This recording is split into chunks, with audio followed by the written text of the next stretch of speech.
When asked about the dog masks that Philadelphia Eagles players and their fans have been wearing to celebrate the team's underdog status throughout the NFL playoffs, New England Patriots quarterback Tom Brady, as he often does, swatted the question to the ground. "They're not underdogs," he said.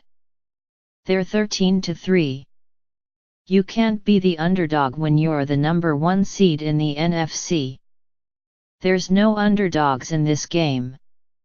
Over the last few days, Brady has repeated that assertion, while adding details about Philadelphia's fantastic defense, its terrific running game and a passing game led by Nick Foles that Brady believes is more dangerous than some people think. When looking at how Super Bowl LE might play out on Sunday, Brady was not wrong about his first 2 points.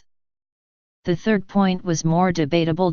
Anyone who watched an Eagles game this season should be familiar with the havoc that Fletcher Cox and Brandon Graham, Philadelphia's star defensive linemen, can wreak.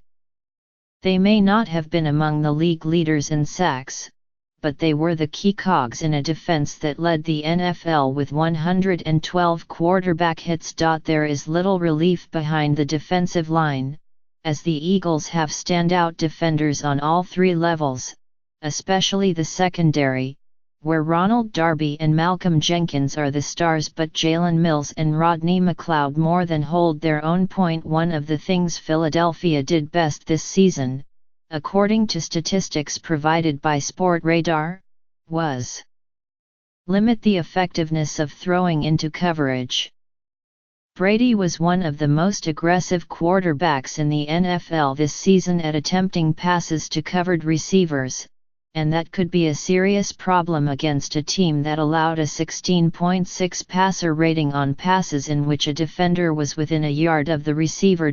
Brady is Brady, so he can be relied upon to find a way to move the ball, but tight end Rob Gronkowski's health and effectiveness are in question after he sustained a concussion in the AFC Championship game. If Gronkowski is limited, Brady will try to move the ball downfield with Brandon Cooks, but will probably have to rely on running backs James White and Dion Lewis to provide a lot of his passing yardage on catch and runs. It is unlikely that the Patriots will get much out of their running game.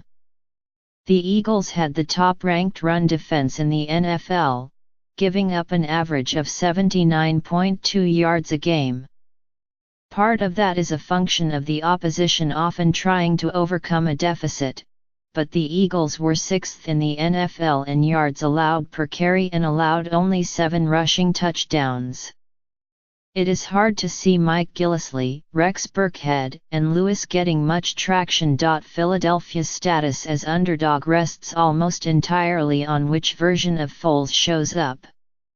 If he is the tentative passer who struggled in the regular season and his team's win over the Atlanta Falcons in the divisional round, the Eagles are in trouble. If he is the confident, 2013 vintage Foles who tore apart the Minnesota Vikings in the NFC Championship game, the game is at worst a toss-up for Philadelphia and at most a shocking upset. To put so much pressure on Foles, who stepped into the starting role after a season-ending injury to Carson Wentz, is, of course, unfair. But there is an argument to be made that if Wentz were active, it would be Patriots fans raiding Amazon.com in hopes of finding dog masks. Foles will want to build on his recent success against a terrific Minnesota secondary. He spread the ball around and appeared to have shaken off the rust that limited him severely in the previous few games. He got receptions of 35 yards or more from 4 different receivers and was especially good on third down. Philadelphia converted 10 of 14 opportunities. New England's pass defense was ranked 30th in the NFL, but that was skewed by the team's struggles in the first 6 weeks of the season. The Patriots' secondary could struggle against receiver Alshon Jeffrey and tight end Zach Ertz, but will probably not have much trouble containing Torrey Smith and the erratic Nelson Agholor. When looking to run, the Eagles have one of the most diversified and effective attacks in the NFL. Losing the mobile Wentz was a serious blow, but a group of backs that includes J.A.J., Garrett Blount, and Corey Clement can run against any defense. The only thing that would slow them down is the Patriots getting off to a big early lead, which would force the Eagles to abandon the run. If you remove the quarterbacks from the equation, the Eagles are at least the Patriots' equal, if not their superior. They were a juggernaut under Wentz and still have a loaded roster.